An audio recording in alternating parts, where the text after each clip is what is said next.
राधे राधे, हरे कृष्ण। आप सभी का दिन शुभ हो। प्रिय भक्तजनों, आज दिनांक है 6 अप्रैल, दिन है सोमवार और आज है वैशाख मास के कृष्ण पक्ष की चतुर्थी और पंचमी तिथि। चतुर्थी तिथि आज दोपहर 2:10 तक रहेगी। इसके बाद में पंचमी तिथि प्रारंभ होगी। ब्रह्म मुहूर्त सुबह 4:41 से 5:29 तक रहेगा। सूर्योदय होगा सुबह 6:18 पर, सूर्यास्त होगा शाम 6:40 पर और आज सिद्धि योग दोपहर 3:25 तक रहेगा। इसके बाद में व्यतिपात योग प्रारंभ होगा। राहु काल सुबह 7:30 से 9 बजे तक रहेगा। आज आप सुनेंगे वैशाख मास महात्म्य की आज की कथाएं। उससे पहले आज आपको श्री राधा कवच पाठ सुनाते हैं और साथ ही सुनाते हैं पाप प्रशमन स्तोत्र भी, जिसके श्रवण मात्र से जन्म जन्मांतर के पापों का नाश हो जाता है और पुण्य का उदय होता है। श्री राधिकाय नमः। राधा रानी को समर्पित श्री राधा कवचम एक ऐसा दिव्य स्तोत्र है जो भक्त की हर प्रकार की बाधाओं से रक्षा करता है। श्री राधा कवच के विषय में देवी पार्वती जी ने महेश्वर से पूछा। देवी पार्वती जी ने कहा, हे कैलाशवासिन, भक्तों पर अनुग्रह करने वाले हे प्रभु, श्री राधिका जी का पवित्र कवच मुझको सुनाओ। हे त्रिशूल और धनुष धारण करने वाले नाथ, मैं आपकी शरण में हूँ। यदि मुझ पर आपकी कृपा हो तो दुख के भय से आप मेरी रक्षा कीजिए। तब श्री शिव जी बोले, हे गिरिराज कुमारी, सुनो, यह प्राचीन कवच अब मैं आपको सुना रहा हूँ जो बड़ा पवित्र है। यह संपूर्ण पापों को हरने वाला है और सब प्रकार से रक्षा करने वाला है। सुख, भोग और मोक्ष का साधन एवं श्री श्याम सुंदर की भक्ति को देने वाला है। हे देवी, यह कवच त्रिलोकी का आकर्षण कर सकता है और साधक को प्रभु की सन्निधि में पहुंचा देता है। यह सभी शत्रुओं को डराने वाला, सर्वत्र विजय प्राप्त कराने वाला और सभी प्राणियों की मनोवृत्तियों को हराने वाला है। इस कवच के पढ़ने से सदा ही आनंद रहता है। सालोक की सृष्टि, सामीप्य, सायुज्य, चारों ही प्रकार की मुक्ति प्राप्त हो जाती है एवं अनेकों राजसूय और अश्वमेध यज्ञ का फल प्राप्त होता है। इस कवच के बिना यदि कोई केवल श्री राधा मंत्र को ही जपे तो उसे उसका फल नहीं मिलता और पद पद पर विघ्न बाधाएं उपस्थित होने लगती हैं। श्री राधा कवच का मैं अर्थात महादेव ऋषि हूँ। अनुष्टुप छंद है, श्री राधा देवता है, रांग बीज और रांग ही कीलक है। धर्म, अर्थ, काम और मोक्ष, इन सब में ही इसका विनियोग किया जाता है। श्री राधा जी मेरे मस्तक और ललाट की रक्षा करे, श्रीमती दोनों नेत्रों की और गोपेंद्र नंदिनी दोनों कानों की रक्षा करे और श्री हरि प्रिया जी नासिका की और शशि शोभना जी दोनों भ्रकुटियों की रक्षा करे। श्री कृपा देवी ऊपर के होठ की और गोपिका जी नीचे के होठ की रक्षा करे। ऊपर के दांतों की श्री वृष भानुसुता और ठोड़ी की श्री गोप नंदिनी जी रक्षा करे। कपोलों की चंद्रावली जी रक्षा करे और श्री कृष्ण प्रिया जी जिह्वा की रक्षा करे। श्री हरि प्रिया कंठ की और विजया जी हृदय की रक्षा करे। चंद्रवदना दोनों भुजाओं की, सुवल्वसा पेट की, योगान्वता कमर की और सौभद्रिका दोनों पैरों की रक्षा करे। चंद्रमुखी नखों की, गोपा वल्लभा टखनों की, जया घुटनों की और गोपी सभी ओर से मेरी रक्षा करे। शुभ प्रदा पीठ की, पेट की, श्रीकांत वल्लभा जानू अर्थात घुटनों की, जया और हरिणी मेरी सभी ओर से रक्षा करे। वाणी वचनों की रक्षा करे। धनेश्वरी खजाने की, कृष्ण रता पूर्व दिशा की और कृष्ण प्राणा पश्चिम दिशा की रक्षा करे। उत्तर दिशा की हरिता, दक्षिण दिशा के वृषभानुजा, रात्रि में चंद्रावली और शवेदित मेखला दिन में रक्षा करे। मध्याह्न में सौभाग्यदा, सायं में काम रूपिणी, प्रातः काल में रुद्री तथा रात्रि के अवसान होने पर गोपिनी हमारी रक्षा करे। संगम में हेतुदा, दिन वृद्धि के अवसर में केतुमाला, अपराह्न में हमें शेषा और संपूर्ण संध्याओं में शमिता रक्षा करे। उपभोग के समय योगिनी, रति प्रदा, रति के समय, योग के समय में रत्नावली और कामेशी एवं कौतुकी नित्य प्रति मेरी रक्षा करे। कृष्ण मानसा श्री राधिका जी सदा सर्वदा सब कार्यों में मेरी रक्षा करे। जिन स्थलों के नामों की चर्चा नहीं की गई है उन सब की श्री ललिता जी रक्षा करे।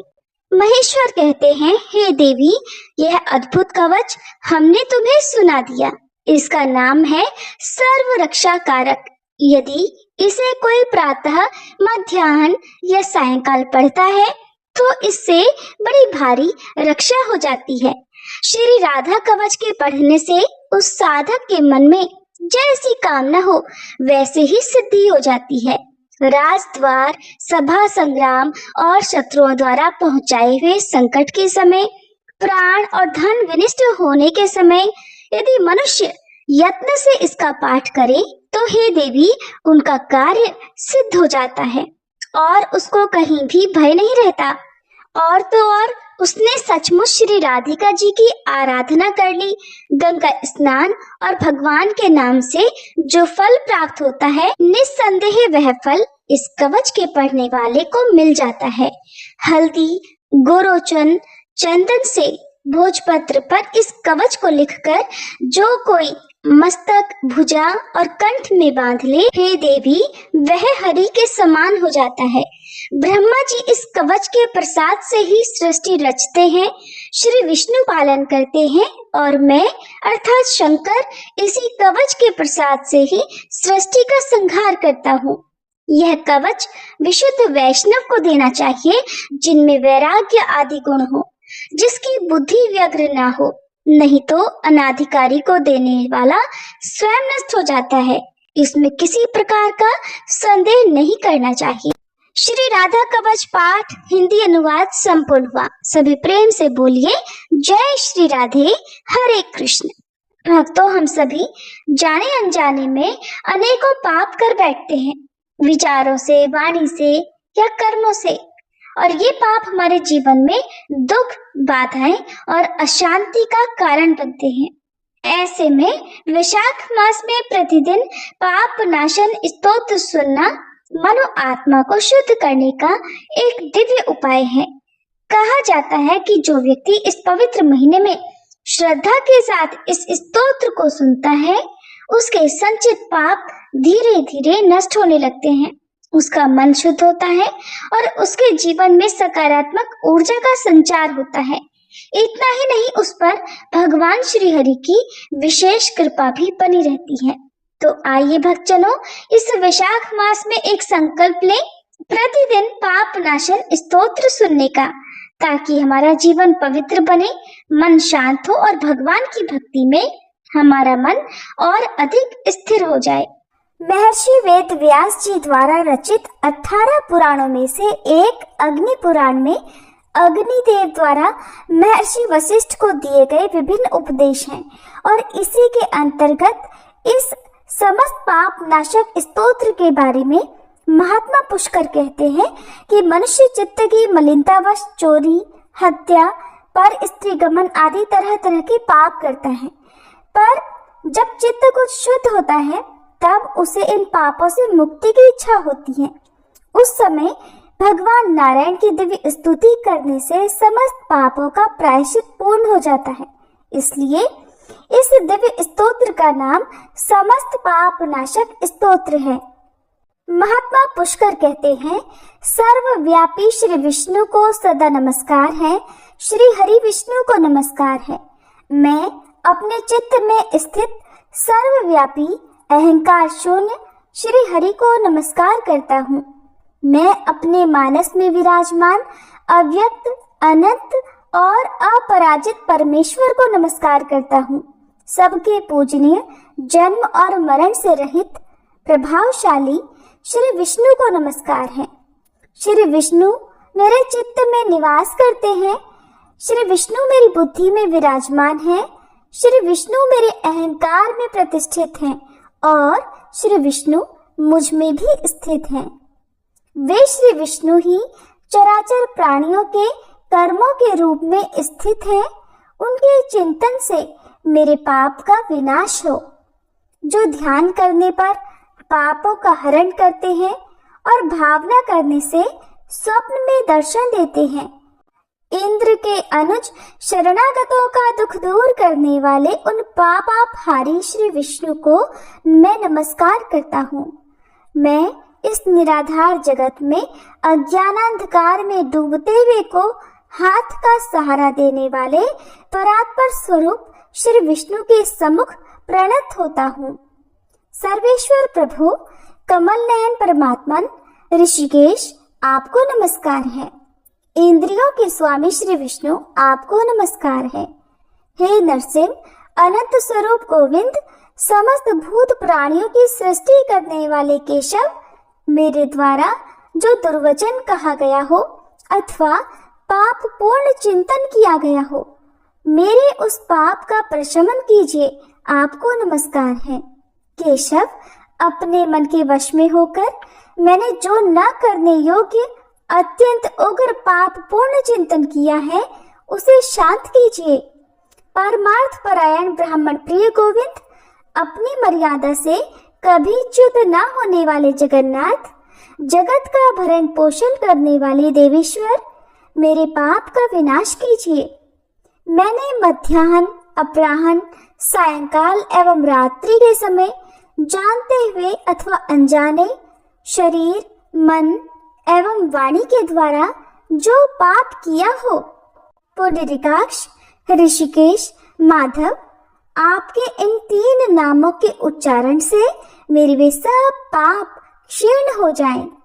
हे कमल नयन लक्ष्मीपते, इंद्रियों के स्वामी माधव, आज आप मेरे शरीर एवं वाणी के द्वारा किए हुए पापों का हनन कीजिए। आज मैंने खाते, सोते, खड़े, चलते अथवा जागते हुए मन, वाणी और शरीर से जो भी नीच एवं नरक की प्राप्ति कराने वाला सूक्ष्म अथवा स्थूल पाप किया हो, भगवान वासुदेव के नामोच्चारण से वे सब विनष्ट हो जाएं। जो परब्रह्म, परम धाम और परम पवित्र हैं, उन श्री विष्णु के संकीर्तन से मेरे सब पाप लुप्त हो जाएं। जिसको प्राप्त होकर ज्ञानी जन पुनः लौट कर नहीं आते, जो गंध, स्पर्श आदि तन्मात्राओं से रहित है, श्री विष्णु का वह परम पद मेरे पापों का शमन करे।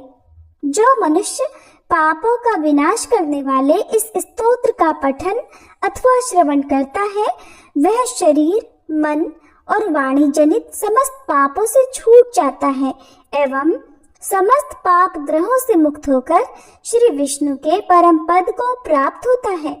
इसलिए किसी भी पाप के हो जाने पर इस स्तोत्र का जप करें। यह स्तोत्र पाप समूहों के प्रायश्चित के समान है। कृच्छ्र आदि व्रत करने वालों के लिए भी यह श्रेष्ठ है। स्तोत्र, जप और व्रत रूप प्रायश्चित से संपूर्ण पाप नष्ट हो जाते हैं। इसलिए भोग और मोक्ष की सिद्धि के लिए इनका अनुष्ठान करना चाहिए। इस प्रकार जो भी सच्ची श्रद्धा और निष्ठा रखकर पाप नाशन स्तोत्र का पाठ या श्रवण करता है, उसके सभी संचित पापों का नाश हो जाता है। सुनिए आज का अध्याय। वैशाख मास में किए गए धार्मिक कर्मों के पुण्य से जब राजा कीर्तिमान के निवासी अंत में वैकुंठ धाम पहुंचने लगे, तब स्वर्ग और नरक सभी शून्य हो गए। तब ऐसे में यमराज जी ब्रह्मा जी के पास गए और उन्होंने राजा कीर्तिमान के बारे में उनसे कहा और उनसे शिकायत करने लगे। इसके बाद ब्रह्मा जी ने यमराज को जिस प्रकार से समझाया, उसका वर्णन आज आप सुनिए। ब्रह्मा जी ने कहा, यमराज, तुमने क्या आश्चर्य देखा है? क्यों तुम्हें इतना दुख हो रहा है? भगवान गोविंद को एक बार भी प्रणाम कर लिया जाए तो वह 100 अश्वमेध यज्ञों के अवभृत स्नान के समान होता है। यज्ञ करने वाला तो पुनः इस संसार में जन्म लेता है, किंतु भगवान को किया हुआ प्रणाम पुनर्जन्म का कारण नहीं बनता, बल्कि मुक्ति की प्राप्ति करा देता है। जिसकी जीवा की अग्रभाग पर हरि ये दो अक्षर विद्यमान है, उसको कुरुक्षेत्र तीर्थ के सेवन या फिर सरस्वती नदी के जल में स्नान करने से क्या लेना है। जो मृत्यु काल में भगवान विष्णु को याद करता है, वह अभक्ष भक्षण आदि से प्राप्त हुई पाप राशि का परित्याग करके भगवान विष्णु के सायुज्य को पाता है, क्योंकि भगवान विष्णु को अपना स्मरण बहुत ही प्रिय है।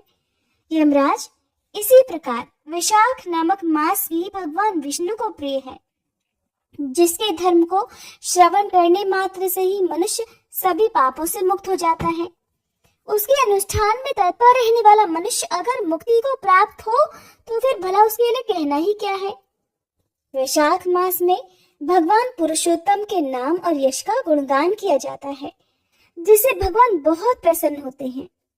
पुरुषोत्तम श्री हरि संपूर्ण जगत के स्वामी और हमारे जनक हैं। ये राजा कीर्तिमान वैशाख मास में उन्हीं भगवान के प्रिय धर्मों का अनुष्ठान करता है, जिससे प्रसन्नचित होकर भगवान विष्णु सदा उसकी सहायता में स्थित रहते हैं। भगवान वासुदेव के भक्तों का कभी अमंगल नहीं होता। उन्हें जन्म, मृत्यु, जरा और व्याधि का भय भी नहीं होता। कार्य में नियुक्त किया हुआ पुरुष अगर अपनी पूरी शक्ति लगाकर स्वामी के कार्य साधन का प्रयास करता है तो उतने से ही वह कृतार्थ हो जाता है। अगर शक्ति के बाहर का कार्य उपस्थित हो जाए तो स्वामी को उसकी सूचना दे, उतना कर देने से वह उरण हो जाता है और फिर सुख का भागी होता है। जिसने उस प्रयोजन को अपने स्वामी से निवेदन कर लिया है, उसके ऊपर ना तो कोई ऋण है और ना ही कोई पाप लगता है। अपने कर्तव्य पालन के लिए पूरा प्रयास कर लेने पर प्राणी को कोई अपराध नहीं रहता। ये कार्य तुम्हारे लिए असंभव है, इसलिए इसके विषय में तुम्हें शोक नहीं करना चाहिए। श्री ब्रह्मा जी के ऐसा कहने पर यमराज ने दीन वाणी में कहा, तात, मैंने आपके चरणों की सेवा से सब कुछ पा लिया। तब ब्रह्मा जी ने पुनः समझाते हुए कहा, धर्मराज, राजा कीर्तिमान विष्णु धर्म के पालन में तत्पर हैं। चलो हम लोग भगवान विष्णु के पास चलते हैं और उन्हें सारी बात बताकर उसके बाद उनके कहे अनुसार कार्य किया जाएगा। वे ही इस जगत के कर्ता, धर्म के रक्षक और नियामक है। इस प्रकार यमराज को आश्वासन देकर ब्रह्मा जी उनके साथ ही क्षीर सागर के तट पर गए। वहां उन्होंने सच्चिदानंद स्वरूप गुणातीत परमेश्वर श्री विष्णु की स्तुति की। ब्रह्मा जी की स्तुति से संतुष्ट होकर भगवान श्री हरि वहां प्रकट हो गए। यमराज और ब्रह्मा जी ने तुरंत ही उनके चरणों में मस्तक झुकाया। तब भगवान श्री हरि ने मेघ के समान गंभीर वाणी में उन दोनों से कहा कि आप लोग यहाँ क्यों आए हैं। तब ब्रह्मा जी कहने लगे, प्रभु, आपके श्रेष्ठ भक्त राजा कीर्तिमान के शासन काल में सभी मनुष्य वैशाख धर्म के पालन में तत्पर होकर आपके अविनाशी पद को प्राप्त हो रहे हैं। इससे पूरी यमपुरी सूनी हो गई है। उनके ऐसा कहने पर भगवान विष्णु हंसते हुए बोले, मैं लक्ष्मी को त्याग दूंगा। अपने प्राण, शरीर, श्रीवत्स, कौस्तुभ मणि, वैजंती माला, श्वेत द्वीप, वैकुंठ धाम, क्षीर सागर, शेषनाग और गरुड़ जी को भी छोड़ दूंगा, लेकिन अपने भक्त का त्याग नहीं कर सकूंगा। जिन्होंने मेरे लिए सब भोगों का त्याग करके अपना जीवन तक मुझे सौंप दिया है, जो मुझ में मन लगाकर मेरे स्वरूप को हो गए हैं, उन महाभाग भक्तों को मैं भला कैसे त्याग सकता हूँ। राजा कीर्तिमान को इस पृथ्वी पर मैंने 10,000 वर्षों की आयु दी है। उसमें से 8,000 वर्ष तो बीत गए। शेष आयु और बीत जाने पर उसे मेरा सायुज्य प्राप्त होगा। उसके बाद पृथ्वी पर बेन नामक दुष्टात्मा राजा होगा, जो सभी वेदोक्त महाधर्मों का लोप कर देगा। उस समय वैशाख मास के धर्म भी छिन्न भिन्न हो जाएंगे। बेन अपने ही पाप से भस्म हो जाएगा। इसके बाद मैं पृथु होकर पुनः सब धर्मों का प्रचार करूंगा। उस समय लोगों में वैशाख मास के धर्म को भी प्रसिद्ध करूंगा। सहस्त्रों मनुष्यों में कोई ऐसा होता है जो मुझ में अपने मन प्राण अर्पित करके अपना सब कुछ मुझे समर्पित कर दे और मेरा भक्त बन जाए। जो ऐसा होता है वही मेरे धर्मों का भी प्रचार करता है। और इस वैशाख मास में से भी मैं वैशाख धर्म में तत्पर रहने वाले महात्मा पुरुषों और राजा के द्वारा समयानुसार आपके लिए भाग दिलाऊंगा। लोक में जो कोई भी वैशाख मास का व्रत करेंगे वे आपको भाग देने वाले होंगे। उनके वैशाख मास में बताए हुए महाधर्म के पालन में आप कभी कोई विघ्न मत उपस्थित करना। यमराज को इस प्रकार आश्वासन देकर भगवान विष्णु वहीं अंतर ध्यान हो गए। श्री ब्रह्मा जी भी अपने सेवकों के साथ सत्यलोक को चले गए। उनके बाद यमराज जी भी अपनी पुरी को पधार गए। वैशाख मास की पूर्णिमा को पहले धर्मराज के उद्देश्य से जल से भरा हुआ घड़ा, दही और अन्न देना चाहिए। उसके बाद पितरों, गुरुओं और भगवान विष्णु के उद्देश्य से शीतल जल, दही, अन्न, पान और दक्षिणा फल के साथ कांसे के पात्र में रखकर ब्राह्मण को देना चाहिए। भगवान विष्णु की दिव्य प्रतिमा वैशाख मास महात्म्य की कथा सुनाने वाले दीन ब्राह्मण को देनी चाहिए। उस धर्म वक्ता ब्राह्मण को अपने धन से भी पूजित करना चाहिए। राजा कीर्तिमान ने सब कुछ उसी प्रकार किया। उन्होंने पृथ्वी पर मनोवांछित भोग भोग कर शेष आयु पूरी होने के बाद पुत्र पौत्र आदि के साथ श्री विष्णु धाम को प्रस्थान किया। मिथिलापति ने कहा, हे महामते, दुरात्मा राजा बेन सबसे पहले स्वयंभू मनवंतर में हुआ था और ये राजा इक्ष्वाकु कुलभूषण कीर्तिमान वैवस्वत मनवंतर के व्यक्ति हैं। ये बात पहले मैंने आपके मुख से सुन रखी है, परंतु इस समय आपने और ही बात कही है कि ये राजा जब बैकुंठ चले जाएंगे उसके बाद राजा बेन उत्पन्न होगा। मेरे इस संशय को आप दूर कीजिए।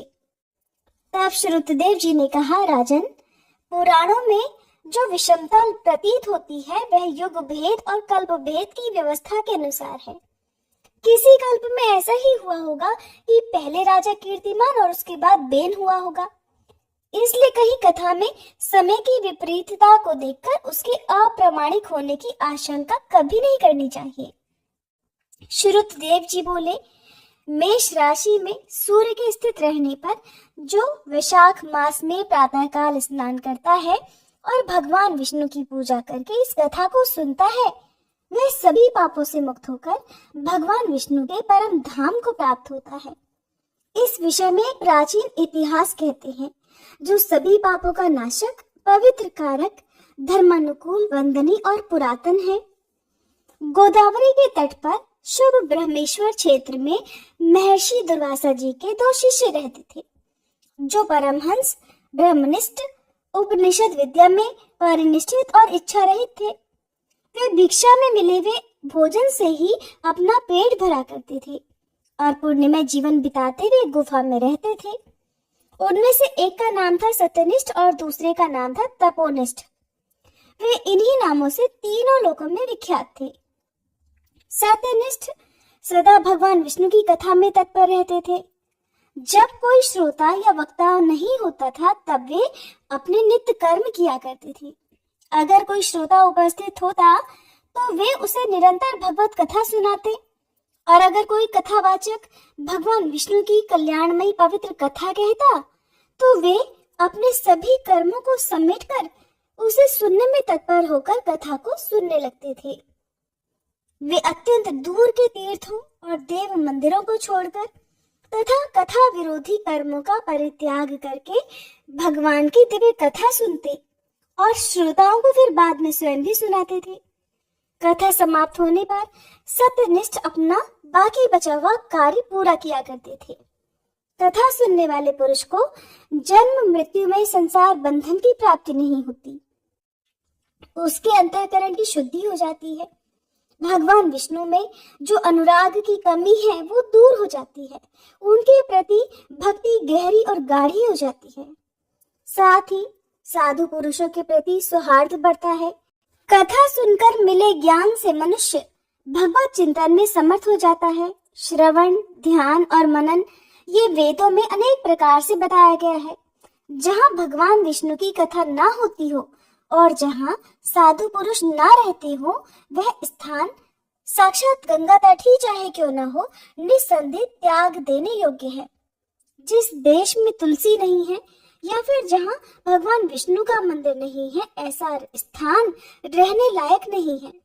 ये निश्चय करके मुनिवर सत्यनिष्ठ सदा भगवान विष्णु की कथा और चिंतन में तत्पर रहा करते थे। दुर्वासा जी का दूसरा शिष्य तपोनिष्ठ दुराग्रह पूर्वक कर्म में तत्पर रहता था। वह भगवान की कथा को छोड़कर पहले अपना कर्म पूरा करने के लिए इधर उधर हट जाया करता था। कथा की अवहेलना से उसे बड़ा कष्ट उठाना पड़ा।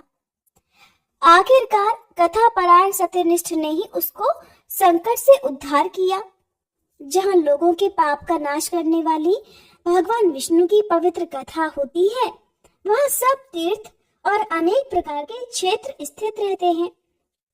जहाँ विष्णु कथा रूपी पुण्यमयी नदी बहती रहती है, उस देश में निवास करने वालों की मुक्ति उनके ही हाथ में है। पूर्व काल में पांचाल देश में पुरुयशा नामक एक राजा थे, जो पुण्यशील और बुद्धिमान राजा भूरियशा के पुत्र थे। पिता की मृत्यु के बाद पुरुयशा राज्य सिंहासन पर बैठे। वे धर्म की इच्छा रखने वाले, शूरता, उदारता आदि गुणों से संपन्न और धनुर्विद्या में प्रवीण थे। उन महामती राजा ने अपने धर्म के अनुसार पृथ्वी का पालन किया। कुछ समय के बाद राजा का सारा धन नष्ट हो गया। हाथी और घोड़े बड़े बड़े रोगों से पीड़ित होकर मर गए। उनके राज्य में ऐसा भारी अकाल पड़ा जो मनुष्यों का अत्यंत विनाश करने वाला था। पांचाल नरेश राजा पुरुयशा को निर्बल जानकर उनके शत्रुओं ने आक्रमण कर दिया और युद्ध में उनको जीत लिया। इसके बाद पराजित हुए राजा ने अपनी पत्नी शिखिणी के साथ पर्वत की कंदरा में प्रवेश किया। साथ में दासी आदि सेवकगण भी थे। इस प्रकार छिपे रहकर राजा मन ही मन सोचने लगे कि मेरी ये क्या अवस्था हो गई।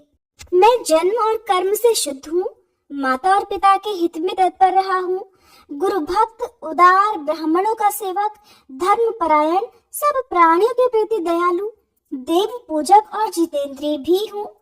फिर किस कर्म से मुझे ये विशेष दुख देने वाली दरिद्रता प्राप्त हुई है? किस कर्म से मेरी पराजय हुई और किस कर्म के फलस्वरूप मुझे ये वनवास मिला है? इस प्रकार चिंता से व्याकुल होकर राजा ने खिन्न मन से अपने सर्वज्ञ गुरु मुनि श्रेष्ठ याज और उपयाज का स्मरण किया। राजा के आह्वान करने पर दोनों बुद्धिमान मुनीश्वर वहां आए। उन्हें देखकर पांचाल प्रिय नरेश सहसा उठकर खड़े हो गए और बड़ी भक्ति के साथ गुरुदेव के चरणों में मस्तक रखकर प्रणाम किया। फिर वन में पैदा होने वाली शुभ सामग्रियों के द्वारा उन्होंने उन दोनों का पूजन किया और विनीत भाव से पूछा, विप्रवरों, मैं गुरु चरणों में भक्ति रखने वाला हूँ, मुझे किस कर्म से ये दरिद्रता, कोष हानि और शत्रुओं से पराजय मिली है? किस कारण से मेरा वनवास हुआ और मुझे अकेले रहना पड़ा है? मेरे ना कोई पुत्र है, ना भाई है, ना हितकारी मित्र ही हैं। मेरे द्वारा सुरक्षित राज्य में ये बड़ा भारी अकाल अचानक कैसे पड़ गया? ये सब बातें विस्तार पूर्वक मुझे बताइए। राजा के इस प्रकार पूछने पर वे दोनों मुनिश्रेष्ठ कुछ देर ध्यान मग्न होने के बाद इस प्रकार कहने लगे कि राजन, तुम पहले के 10 जन्मों तक महापापी व्याध अर्थात शिकारी रहे हो। तुम सब लोगों के प्रति क्रूर और हिंसा परायण थे। तुमने कभी लेश मात्र भी धर्म का अनुष्ठान नहीं किया। इंद्रिय संयम तथा मनोनिग्रह का तुम में सर्वथा अभाव था। तुम्हारी जीवा कभी भी किसी भी प्रकार भगवान विष्णु का नाम नहीं लेती थी। तुम्हारा मन गोविंद के चारों चरणारविंदों का चिंतन नहीं करता था और तुमने कभी मस्तक झुकाकर परमात्मा को प्रणाम भी नहीं किया। इस प्रकार दुरात्मा शिकारी का जीवन बिताते हुए तुम्हारे 9 जन्म पूरे हो गए। 10वां जन्म प्राप्त होने पर तुम सही पर्वत पर पुनः व्याध हुए। वहां सभी लोगों के प्रति क्रूरता करना ही तुम्हारा स्वभाव था। तुम मनुष्यों के लिए साक्षात यमराज के समान थे। दयाहीन, शस्त्रजीवी और हिंसा परायण थे। अपनी स्त्री के साथ रहते हुए राह चलने वाले पथिकों को तुम बड़ा कष्ट दिया करते थे। बड़े भारी शठ थे। इस प्रकार अपने हित को न जानते हुए तुमने बहुत सारे वर्ष बिता दिए। जिनके छोटे छोटे बच्चे हैं, ऐसे हिरणों और पक्षियों के वध करने के कारण तुम दयाहीन दुर्बुद्धि को इस जन्म में कोई पुत्र ही नहीं प्राप्त हुआ। तुमने सबके साथ विश्वासघात किया, इसलिए कोई तुम्हारा सहोदर भाई नहीं हुआ। मार्ग में तुम सबको पीड़ा देते रहे, इसलिए इस जन्म में तुम मित्र रहित हो। साधु पुरुषों के तिरस्कार से शत्रुओं द्वारा तुम्हारी पराजय हुई है। अपने पूरे जीवन में कभी भी दान न देने के दोष से तुम्हारे घर में दरिद्रता प्राप्त हुई है। तुमने दूसरों को सदा परेशानी में डाला, इसलिए तुम्हें दूसरा वनवास मिल गया। सबके अप्रिय होने के कारण तुम्हें असह्य दुख मिला है। तुम्हारे क्रूर कर्मों के फल से ही इस जन्म में मिला हुआ राज्य भी छिन गया है। वैशाख मास की गर्मी में तुमने स्वार्थवश एक दिन एक ऋषि को दूर से तालाब बता दिया था और हवा के लिए पलाश का एक सूखा पत्ता दे दिया था। बस जीवन में इस एक ही पुण्य के कारण तुम्हारा ये जन्म परम पवित्र राजवंश में हो गया। अब अगर तुम सुख, राज, धन, धान्य आदि संपत्ति, स्वर्ग और मोक्ष चाहते हो या फिर सायुज्य और श्री हरि के पद की इच्छा रखते हो, तो वैशाख मास के धर्मों का पालन करो। इससे सब प्रकार के सुख तुम प्राप्त कर लोगे। इस समय वैशाख मास चल रहा है। आज अक्षय तृतीया है। आज तुम विधि पूर्वक स्नान और भगवान लक्ष्मीपति की पूजा करो। अगर अपने समान ही गुणवान पुत्रों की इच्छा करते हो तो सब प्राणियों के हित के लिए प्याऊ लगवाओ। इस पवित्र वैशाख मास में भगवान मधुसूदन की प्रसन्नता के लिए अगर तुम निष्काम भाव से धर्मों का अनुष्ठान करोगे तो अंतःकरण शुद्ध होने पर तुम्हें भगवान विष्णु का प्रत्यक्ष दर्शन भी होगा। ऐसा कहकर राजा की अनुमति लेकर उनके दोनों ब्राह्मण पुरोहित याज और उपयाज जैसे आए थे वैसे ही चले गए।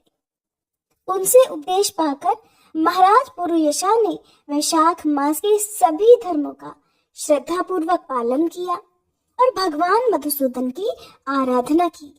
इससे उनका प्रभाव बढ़ गया और बंधु बांधव उनसे आकर मिल गए। इसके बाद वे मरने से बची हुई सेना को साथ लेकर बंधुओं सहित पांचाल नगरी के पास आ गए। उस समय पांचाल राजा के साथ राजाओं का पुनः संग्राम हुआ। महारथी पुरुयशा ने अकेले ही समस्त महाबाहु राजाओं पर विजय प्राप्त कर ली। विरोधी राजाओं ने भागकर अलग अलग देशों के रास्तों में आश्रय ले लिया।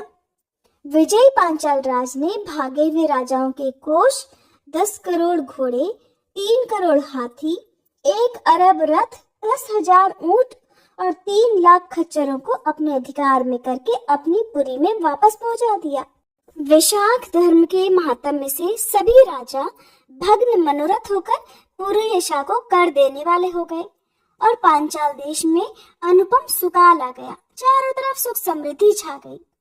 भगवान विष्णु की प्रसन्नता से इस धरती पर उनका एक छत्र राज्य हुआ और गुरुता, उदारता आदि गुणों से युक्त उनके 5 पुत्र हुए, जो धृष्ट कीर्ति, धृष्ट केतु, धृष्ट दुम्न, विजय और चित्रकेतु के नाम से विख्यात थे। धर्म पूर्वक प्रतिपालित होकर सभी प्रजा राजा के प्रति अनुरक्त हो गई। सारी प्रजा अपने राजा से प्रेम करने लगी। इससे उसी क्षण उन्हें वैशाख मास के प्रभाव का निश्चय हो गया।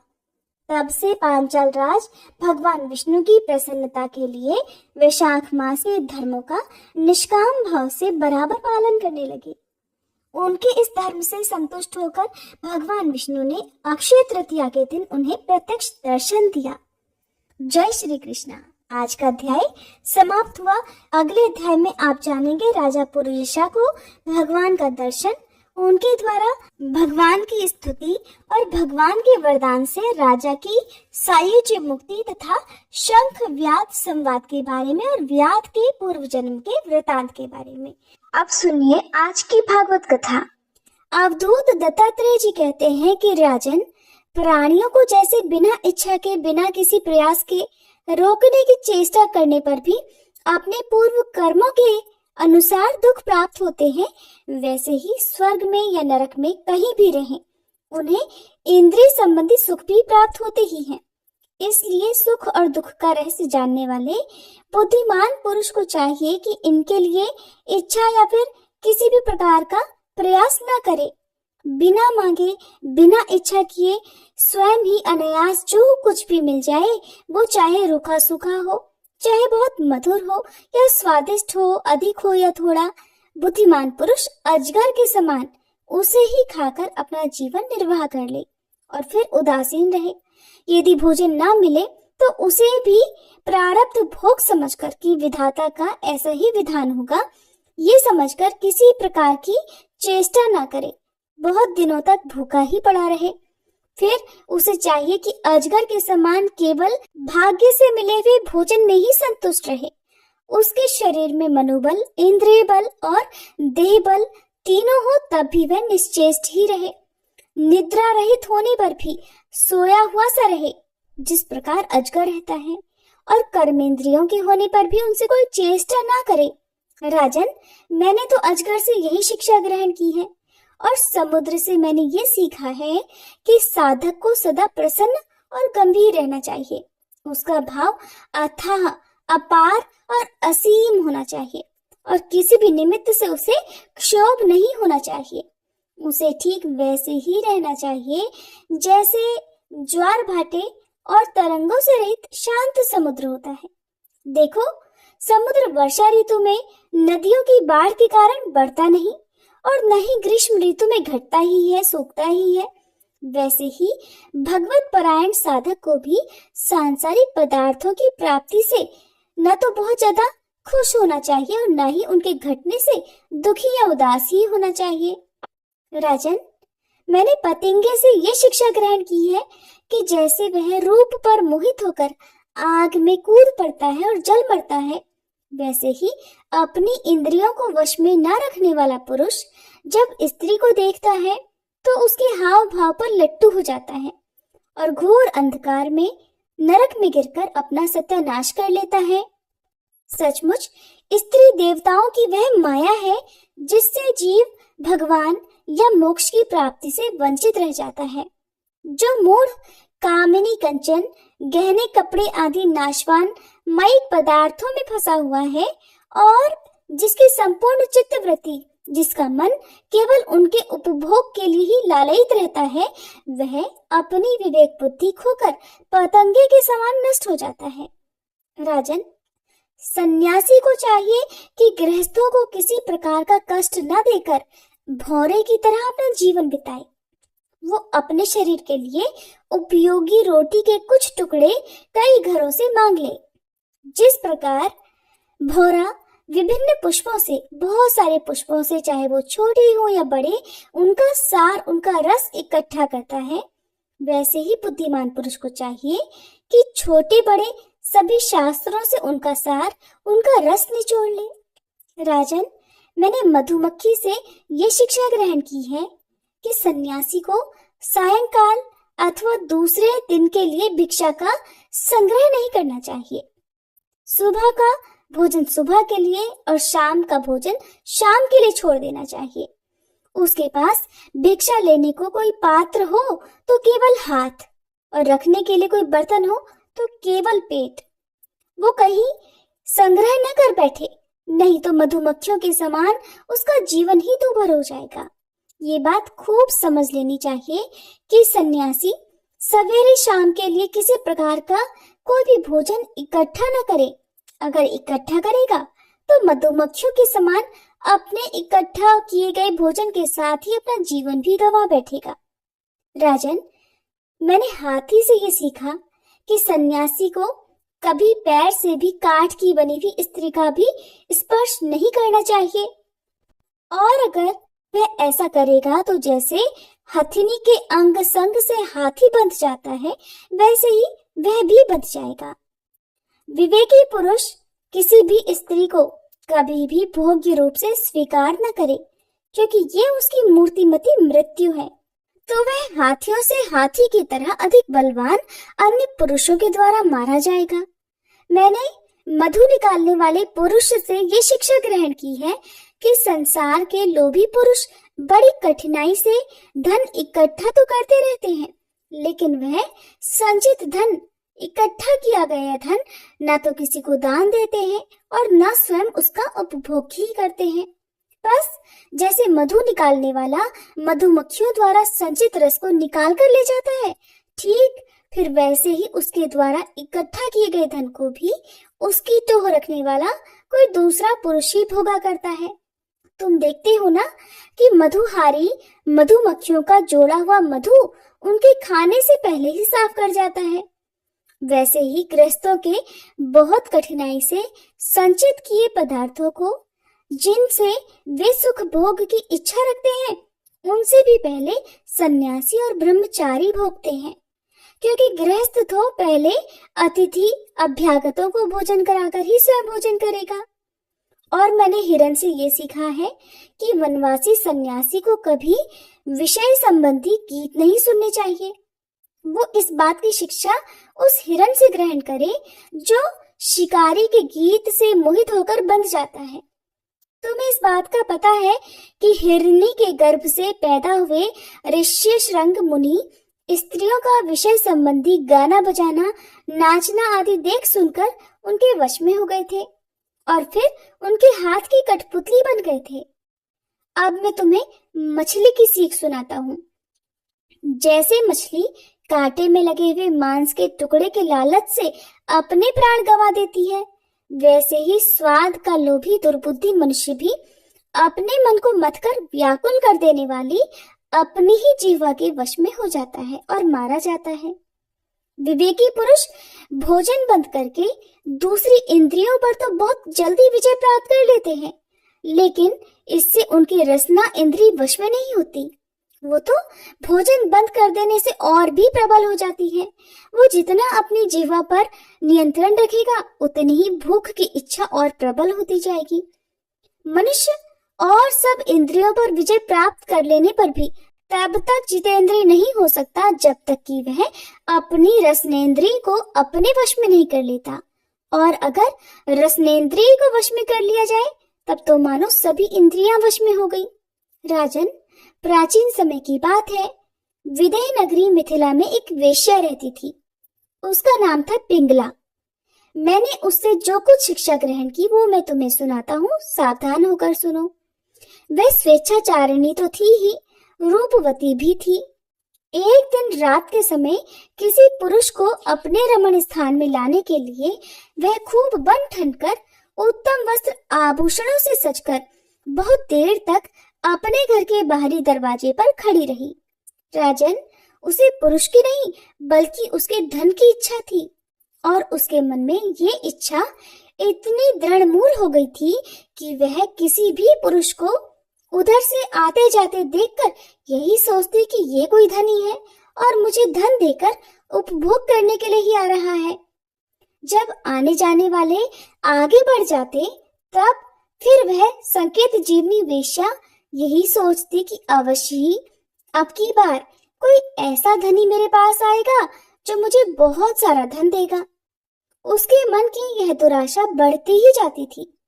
वो दरवाजे पर बहुत देर तक खड़े होकर इंतजार करती रही। उसकी नींद भी जाती रही। वो कभी बाहर आती तो कभी अंदर चली जाती।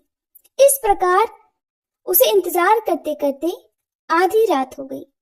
राजन, सचमुच आशा और वो भी धन की बहुत बुरी है। धन की बाट जोहते जोहते उसका मुंह सूख गया, उसका मन व्याकुल हो गया। अब उस वेश्या को इस वृत्ति से, इस व्यापार से बड़ा वैराग्य हुआ। उसमें दुख बुद्धि हो गई। इसमें संदेह नहीं कि इस वैराग्य का कारण चिंता ही थी, धन की चिंता थी। लेकिन ऐसा वैराग्य भी तो सुख का ही कारण होता है। जब पिंगला के चित्त में इस प्रकार वैराग्य की भावना जागृत हुई तब उसने एक गीत गाया, वो मैं तुम्हें सुनाता हूँ। राजन, मनुष्य आशा की फांसी पर लटक रहा है। इसको तलवार की तरह काटने वाली यदि कोई वस्तु है तो वो केवल वैराग्य है।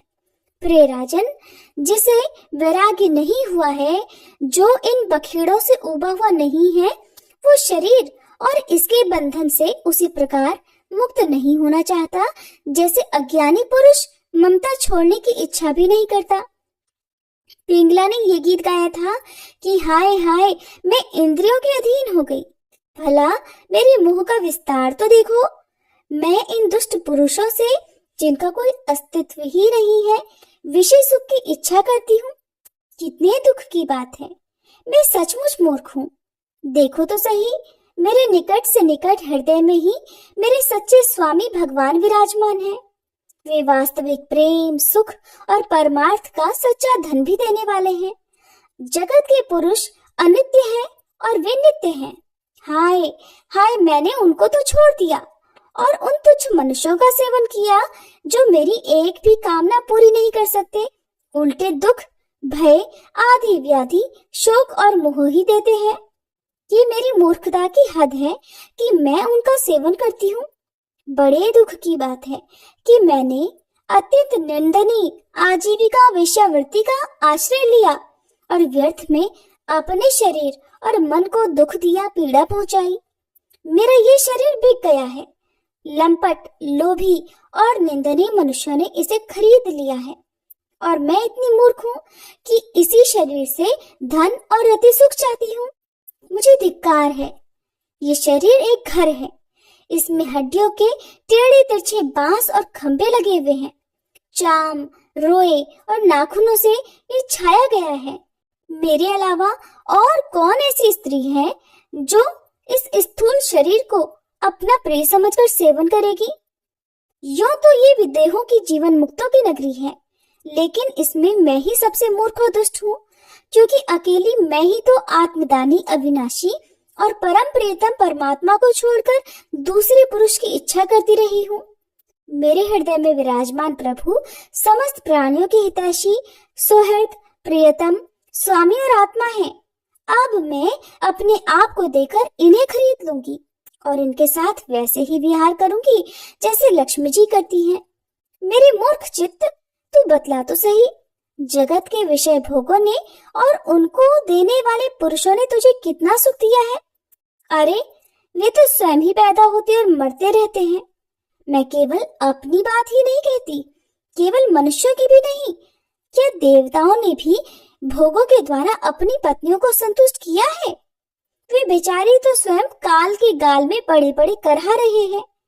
अवश्य ही मेरे किसी शुभ कर्म से विष्णु भगवान मुझ पर प्रसन्न है, तभी तो दुराशा से मुझे इस प्रकार वैराग्य हुआ है। अवश्य ही मेरा ये वैराग्य अब सुख देने वाला होगा। अगर मैं मंदभागिनी होती तो मुझे ऐसे दुख उठाने ही नहीं पड़ते जिनसे वैराग्य होता है। मनुष्य वैराग्य के द्वारा ही घर आदि के सभी बंधनों को काटकर शांति प्राप्त करता है। अब मैं भगवान का ये उपकार आदर पूर्वक सिर झुकाकर स्वीकार करती हूँ और विषय भोगों की दुराशा छोड़कर उन्हीं जगदीश्वर की शरण ग्रहण करती हूँ। अब मुझे प्रारब्ध के अनुसार जो कुछ मिल जाएगा मैं उसी से निर्वाह कर लूंगी और बड़े संतोष और श्रद्धा के साथ रहूंगी। मैं अब किसी दूसरे पुरुष की ओर न ताककर अपने हृदयेश्वर आत्म स्वरूप प्रभु के साथ ही विहार करूंगी। ये जीव संसार के कुएं में गिरा हुआ है। विषयों ने इसे अंधा बना दिया है। काल रूपी अजगर ने इसे अपने मुंह में दबा रखा है। अब भगवान को छोड़कर इसकी रक्षा करने में दूसरा कौन समर्थ है? जिस समय जीव समस्त विषयों से विरक्त हो जाता है, उस समय वह स्वयं ही अपनी रक्षा कर लेता है। इसलिए बड़ी सावधानी के साथ ये देखते रहना चाहिए कि सारा जगत काल रूपी अजगर से ग्रस्त है। अवधूत दत्तात्रेय जी कहते हैं, राजन, पिंगला वेश्या ने ऐसा निश्चय करके अपने प्रिय धनियों की दुराशा, उनसे मिलने की इच्छा का परित्याग कर दिया और शांत भाव से जाकर वह अपनी सेज पर सो रही। सचमुच आशा ही सबसे बड़ा दुख है और निराशा ही सबसे बड़ा सुख है, क्योंकि पिंगला वेश्या ने जब पुरुष की आशा त्याग दी और वह निराशा में गिर गई, तभी वह सुख से सो सकी। अब आगे दत्तात्रेय जी कहते हैं कि राजन, मनुष्यों को जो वस्तुएं अत्यंत प्रिय लगने लगती हैं, उन्हें इकट्ठा करना ही उसके दुख का सबसे बड़ा कारण है। जो बुद्धिमान पुरुष ये बात समझकर अकिंचन भाव से रहता है, शरीर की तो बात ही अलग, मन से भी किसी वस्तु का संग्रह नहीं करता, उसे अनंत सुख स्वरूप परमात्मा की प्राप्ति होती है। एक कुरल पक्षी अपनी चोंच में मांस का टुकड़ा लिए हुए था। उस समय दूसरे बलवान पक्षी, जिनके पास मांस नहीं था, उससे छीनने के लिए उसे घेर कर चोंच मारने लगे। जब कुरल पक्षी ने अपनी चोंच से मांस का वो टुकड़ा फेंक दिया, तब कहीं जाकर उसे सुख मिला और उन बलवान पक्षियों ने उसका पीछा छोड़ा। मुझे मान या अपमान का कोई ध्यान नहीं है, और घर या परिवार वालों को जो चिंता होती है वो मुझे नहीं है। मैं तो बस अपनी आत्मा में ही रमता हूँ और अपने साथ ही क्रीड़ा करता हूँ। ये शिक्षा मैंने बालक से ली है, इसलिए उसी के समान मैं भी मौज से रहता हूँ। इस जगत में दो ही प्रकार के व्यक्ति निश्चित और परमानंद में मगन रहते हैं। एक तो भोला भाला निश्चेष्टा नन्हा सा बालक, और दूसरा वह पुरुष जो गुणातीत हो गया हो। एक बार किसी कुमारी कन्या के घर उससे विवाह करने के लिए कई लोग आए हुए थे। उस दिन उसके घर के लोग कहीं बाहर गए हुए थे, इसलिए उसने स्वयं ही उनका आतिथ्य सत्कार किया। राजन, उनको भोजन कराने के लिए वो घर के भीतर एकांत में धान कूटने लगी। उस समय उसकी कलाई में पड़ी शंख की चूड़ियां जोर जोर से बज रही थी।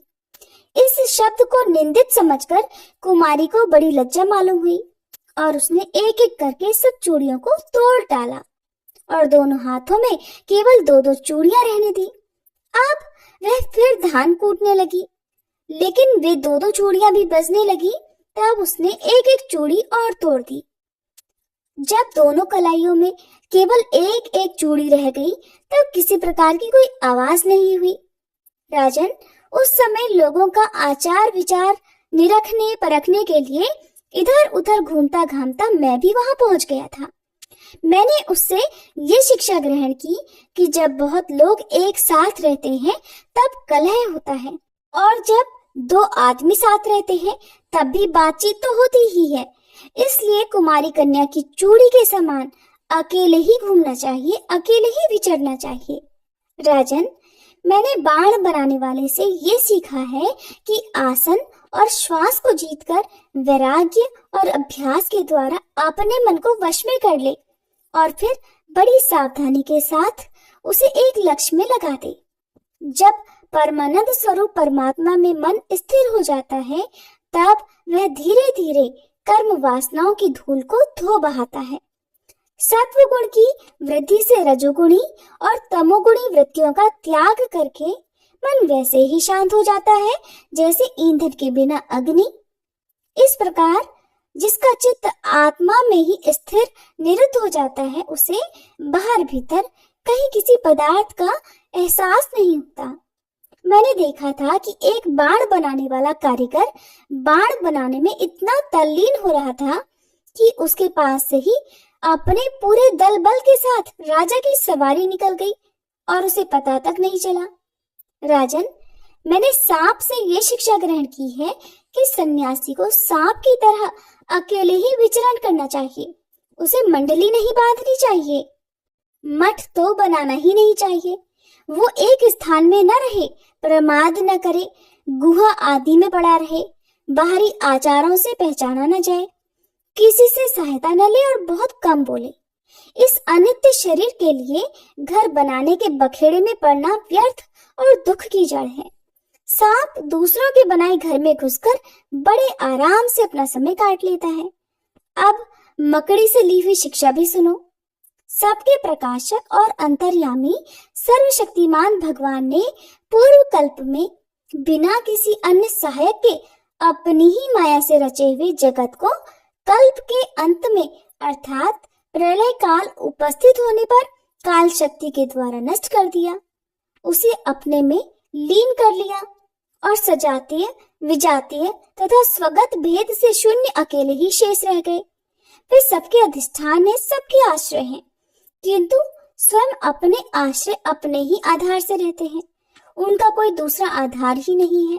जैसे मकड़ी अपने हृदय से मुंह के द्वारा जाला फैलाती है, उसी में विहार करती है और फिर उसे निगल जाती है, वैसे ही परमेश्वर भी इस जगत को अपने में से उत्पन्न करते हैं, उसमें जीव रूप से विहार करते हैं और फिर उसे अपने में ही लीन भी कर लेते हैं।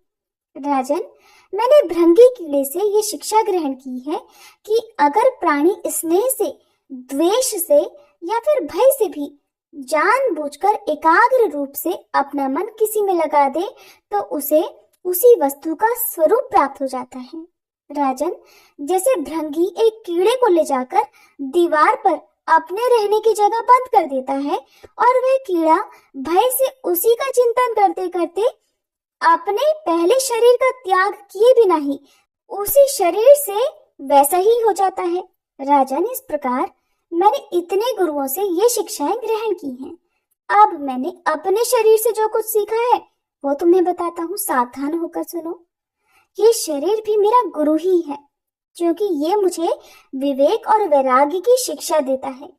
मरना और जीना तो इसके साथ लगा ही रहता है। इस शरीर को पकड़कर रखने का फल ये है कि दुख पर दुख भोगते जाओ। यद्यपि इस शरीर से तत्व विचार करने में सहायता मिलती है, फिर भी मैं इसे अपना कभी नहीं समझता। सदा यही निश्चय रखता हूँ कि एक दिन इसे सियार कुत्ते खा जाएंगे, इसलिए मैं इससे असंग होकर विचरता हूँ।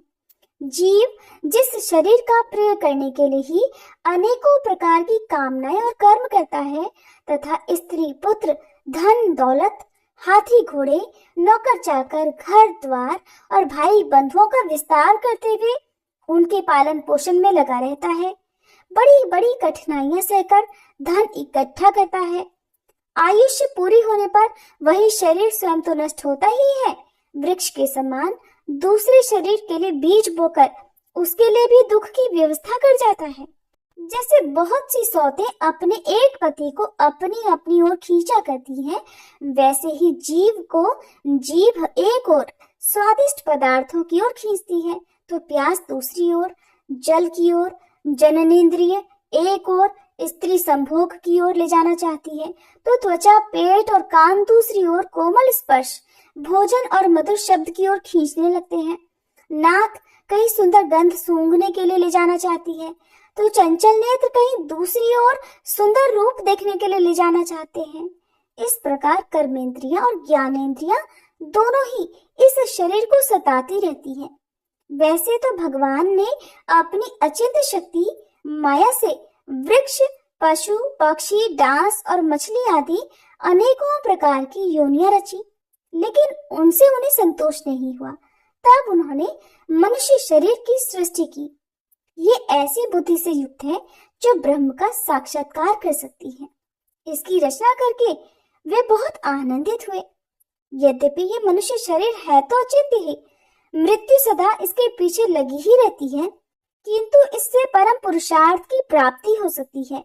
इसलिए अनेक जन्मों के बाद ये अत्यंत दुर्लभ मनुष्य शरीर पाकर बुद्धिमान पुरुष को चाहिए कि शीघ्र से शीघ्र मृत्यु के पहले ही मोक्ष प्राप्ति का प्रयत्न कर ले। इस जीवन का मुख्य उद्देश्य मोक्ष ही है। विषय भोग तो सभी योनियों में प्राप्त हो सकते हैं, इसलिए उनके संग्रह में ये अमूल्य जीवन कभी नहीं खोना चाहिए। राजन, यही सब सोच विचार कर मुझे इस जगत से वैराग्य हो गया। मेरे हृदय में ज्ञान विज्ञान की ज्योति जगमगाती रहती है। न तो कहीं मेरी आसक्ति है और न कहीं अहंकार ही। अब मैं स्वच्छंद रूप से इस पृथ्वी में विचरण करता हूँ। राजन, अकेले गुरु से ही यथेष्ट और सुदृढ़ बोध नहीं होता, उसके लिए अपनी बुद्धि से भी बहुत कुछ सोचने विचारने की आवश्यकता है। देखो, ऋषियों ने एक ही अद्वितीय ब्रह्म को अनेक प्रकार से गान किया है। यदि तुम स्वयं विचार कर निर्णय नहीं करोगे तो ब्रह्म के वास्तविक स्वरूप को भला कैसे जान सकोगे? भगवान श्री कृष्ण ने कहा, प्यारे उद्धव, गंभीर बुद्धि अवधूत दत्तात्रेय जी ने राजा यदु को इस प्रकार उपदेश किया। यदु ने उनकी पूजा और वंदना की। दत्तात्रेय जी उनसे अनुमति लेकर बड़ी प्रसन्नता से इच्छानुसार पधार गए। हमारे पूर्वजों के भी पूर्वज राजा यदु अवधूत दत्तात्रेय जी की यह बात सुनकर समस्त आसक्तियों से छुटकारा पा गए और समदर्शी हो गए। इस प्रकार तुम्हें भी समस्त आसक्तियों का परित्याग करके समदर्शी हो जाना चाहिए। हरे कृष्ण। आज की कथाओं में बस इतना ही। अब सुनिए भागवत जी और तुलसी माता की आरती। श्री भागवत भगवान की है आरती, पापियों को पाप से है तारती। श्री भागवत भगवान की है आरती, पापियों को पाप से है तारती। ये अमर ग्रंथ, ये मुक्ति पंथ, ये पंचम वेद निराला, नव ज्योति जलाने वाला। हरि नाम यही, हरि धाम यही, हरि नाम यही, हरि धाम यही, यही जग मंगल की आरती, पापियों को पाप से है तारती। श्री भागवत भगवान की है आरती, पापियों को पाप से है तारती। ये शांति गीत पावन पुनीत, पापों को मिटाने वाला, हरि दर्श दिखाने वाला। ये सुख करनी, ये दुख हरनी, ये सुख करनी, ये दुख हरनी, श्री मधुसूदन की आरती, पापियों को पाप से है तारती। श्री भागवत भगवान की है आरती, पापियों को पाप से है तारती। ये मधुर बोल जग फंद खोल, सन्मार्ग दिखाने वाला, बिगड़ी को बनाने वाला। श्री राम यही घनश्याम यही, श्री राम यही घनश्याम यही, यही प्रभु की महिमा की आरती, पापियों को पाप से है तारती। श्री भागवत भगवान की है आरती, पापियों को पाप से है तारती। श्री भागवत भगवान की है आरती, पापियों को पाप से है तारती। तुलसी महारानी नमो नमो, हरि की पटरानी नमो नमो। धन तुलसी पूरण तप कीनो, धन तुलसी पूरण तप कीनो। शालिग्राम बनी पटरानी नमो नमो, तुलसी महारानी नमो नमो। जाके पत्र मंजरी कोमल, जाके पत्र मंजरी कोमल, श्रीपति कमल चरण लपटानी नमो नमो, तुलसी महारानी नमो नमो। धूप दीप नैवेद्य आरती, धूप दीप नैवेद्य आरती, पुष्पन की वर्षा वर्षानी नमो नमो, तुलसी महारानी नमो नमो। 56 भोग 3600 व्यंजन, 56 भोग 3600 व्यंजन, बिन तुलसी हरि एक न मानी नमो नमो, बिन तुलसी हरि एक न मानी नमो नमो, तुलसी महारानी नमो नमो। सभी सखी मैया तेरो यश गावे, सभी सखी मैया तेरो यश गावे, भक्ति दान दीजे महारानी नमो नमो, तुलसी महारानी नमो नमो। हरि की पटरानी नमो नमो, तुलसी महारानी नमो नमो। तुलसी मैया की जय।